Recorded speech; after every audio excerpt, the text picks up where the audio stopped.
Okay guys, after I did the video showcasing the army that I painted for Warhammer World 1000 points in a day, I've had a lot of comments asking me to inform you guys as to how the weekend went, how the games went, how the army played, and so on and so forth. So I decided to take that all on board and do this quick video reviewing what happened at Warhammer World and how the army performed. So I am just back. We were there Friday, Saturday, and Sunday. I have taken the army back out of its case, made sure that nothing has been broken or scratched or damaged, nothing. It is all in perfect condition. And yeah, it was a great weekend. There were 6 of us going in total, and we decided to just run it like a kind of like a round robin style thing. So everybody would play everybody else. So I got 5 games in over the 3 days.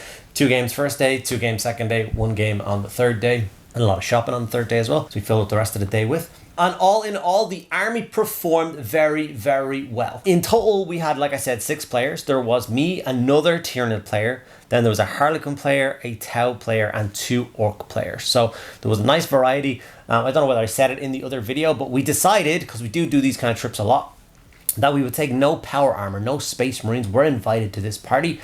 Hence, you see the array of different Xenos armies that we took to the event, and that was a lot of fun to do. And basically, the army decimated, to be honest. It did very, very, very well. And I put that all down to number of attacks and the speed. Nobody, and I mean nobody, even people who read the rules for my army, nobody was ready for how fast I was going to be in your face. I charged turn 1 with pretty much my entire army, pretty much every game, and there's not a lot that people could do about it. As you know, the Gene Stealers deploy normal 12, and then they get a scout move of 8, so they're 20 inches up the table before turn 1 begins, and then they can move, advance, and charge, which is kind of scary. So they are the slowest moving members of my force. If you jumped up to all the Von Rhein's Leapers, all of them move 10 inches as their base profile. They can also advance and charge, which is phenomenal. But then also, they have a full infiltrate move, so they're deploying 12 inches away from your deployment zone. So, like, I'm at most like 21 inches away from your board edge. So, think about that, 21 inches away, and I'm advancing or moving 10, and then I get 3d6 inches to get myself into base contact with you with my advance and my 2d6 inch charge.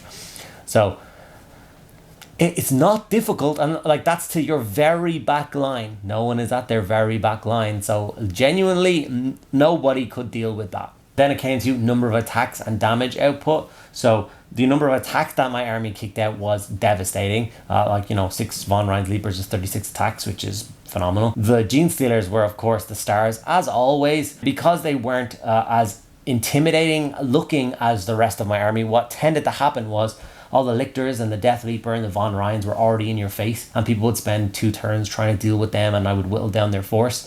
And then when they finally thought they were gonna kind of, gain some ground back and actually look like they might be winning, then 20 Gene Stealers would show up and then just absolutely decimate whatever was left. So it was very cool. I won 4 out of my 5 games, and the only one that I lost was the one that I knew that I was going to lose going into it. I've been saying it for weeks. We've all known each other's lists for weeks. And it was the other Tyranid player, because he took a brood of Carnifexes, and I knew that the kind of number of attacks and the low AP that my army was going to kick out, I wasn't going to be able to chew my way through Carnifexes. His Exocrine was also phenomenal in the game. I used to take 2 Exocrines on my normal list. They've only gotten better since then. So the other Tyranid player, I deleted his entire army on turn 1, like his entire force, and all that was left was his Carnifexes, his Exocrine, and his 2 Biovores in the back line. Nothing else in his entire army was there. And by the end of the game, he had his Exocrine and his Carnifexes left, and my whole army was dead. They just bashed the ever-loving crap out of them. It was phenomenal. As goes the other games, the Tau game went about as well as you would expect. I got turn 1, which means I got to move and fight fairly quickly. I would have been curious to know if he had gotten around to shooting in, would that have made a huge difference towards the outcome of the game? I'm quite curious to know how that would have gone, but I didn't kill that much of him on turn 1, so he did pretty much get a whole round of shooting, and it didn't remove that many models or that many units, even though he ignores like my stealth rules across the board and stuff, which is kind of terrifying.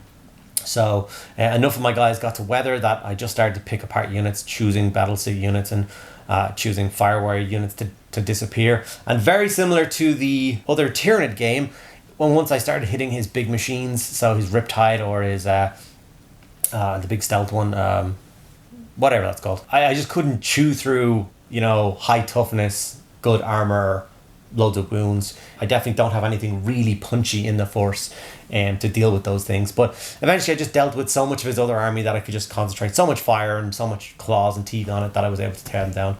I managed to secure the victory. The Harlequin player was... as a Harlequin players are not a lot of Harlequin players out there, to be honest. He fought. He didn't do particularly well. He whiffed some of his attacks. He failed charges with his bikes, which of course meant that I could capitalize on some of those mistakes or some of those bad rollings and just devour him. Like I said, everything in his army was super light. So once I managed to get my teeth and claws into him, he was dead. I think he definitely should have played a little bit more sketchy, a little bit more floating around the outside, picking off targets and units before engaging his entire force. But he went all in, turn one, charging off, jumping out of all his boats, Harlequin flipping in and trying to assault Tyranids, and lots of the Tyranid force just had strike first, so just pull them to pieces. So yeah, it was kind of cool, kind of interesting game, kind of predictable, so that was okay. The Orc players were so vastly different in the styles in which they played him. One was unfortunately decimated fairly quickly. The objectives was center of the board. He tried to deploy in the center of the board to hold it, which meant that on turn one I had him completely surrounded and nom-noms ensued and orcs very quickly disappeared off the table, which was a bit unfortunate. So he did not have a particularly fun or lasting game against me with that one, which is slightly unfortunate. The other orc player was the closest other person to beating me. He had the orc army, and the stratagem that he used a lot was if he died, he could then strike back before his models were removed. Very simple stratagem, but incredibly powerful in this situation, because I would hit him with a unit of Tyranids, I would fight first, his orc unit would then die, then they would strike back, and my Tyranid unit would then die back. So it was very much a back and forth and back and forth and back and forth and back and forth, and I will put a screenshot up of the final moment of the entire game here. So as you can see, a single Lictor versus a single Grot heavy gun was the last thing left alive. So when my Lictor was charging across the board, if he had have landed a couple of shots with that big gun, he could have won the game. But unfortunately, with the stealth and the lone operative rules for the Lictors, that was not possible. So I was able to pick up and have his chicken nuggets, which were his goblin crew, and that cost him the game. But those were the last two models left in the entire tower. The entire Tyranid army, apart from that, was dead. That was a very, very fun game. I think that was probably... that and the Tyranid game were my highlights for me of the weekend as goes games. The two I came closest to losing. One I did lose and one I came very close to losing. I find them to be the most interesting and the most fun games to engage in is when it's not just a massacre one way or the other. I find them incredibly boring. So I like a bit of grit and I like the units getting lifted on both sides and everybody having fun and stuff like that. In the vein of having fun, I don't know whether I mentioned this as well, we wanted to keep it as lighthearted as possible. Very chill situation. I didn't want to be, counting objectives up and trying to claim this and hold this and do that for the entire game. So we did a very cool thing, I think, and we used the missions from the 4th edition rulebook. If you guys have never seen the missions from the 4th edition rulebook, I suggest you go and look them up. They're fairly simplistic, but they're a lot of fun, very easy to track, which means you can focus on the game a lot more than having to manage resources and cards and stuff all over the place in games, which is just not my cup of tea. It's not the way I like to enjoy my games. So a big kudos for the guys for taking that on board and are willing to give it a try and play it. Hopefully they had a good time with those missions and they didn't feel like it cost them any kind of strategic advantage to do it other ways. So yeah. So all in all, like I said, we've got our Tyranid army here that I did take. It was 1,000 points. We have 2 units of 10 Gene Stealers, 3 units of 6 Von Ryan's Leapers, 3 Lictors, and the Death Leaper. So the whole idea was it was the Vanguard Infiltration Organism list. It was like what hits the game, the kind of ground or the earth first, and then try to take out key targets, generals, infrastructure, that kind of thing, before the main Tyranid invasion crashes down and the real war begins. So I very much enjoyed getting the army built and painted, had a lot of fun getting it all, getting my games in and getting to play with it. I now need to find an individual shelf just to display this particular force, because obviously this force as a whole means a lot to me now. And yeah, so it was a lot of fun. Hopefully you guys enjoyed hearing how my games went, how the Tyranid army performed. And man of the match, I would say, is just generic Lictors. Death Leaper was obviously targeted quite a lot, and he was dealt with and dispatched in absolutely every game I played. Whereas the 3 Lictors tend to blend in a lot with the Von Ryans. People keep forgetting they were there, or they would jump out in the most opportune places and deal with all sorts of other things. So they're cheap as chips. Any Tyranid player, I think, should have a couple of Lictors in their force, and I don't think they would regret it. So that's my takeaway. Okay, guys, if you enjoyed the video, like, comment, subscribe, check out all the other things to support down below, and have a great day.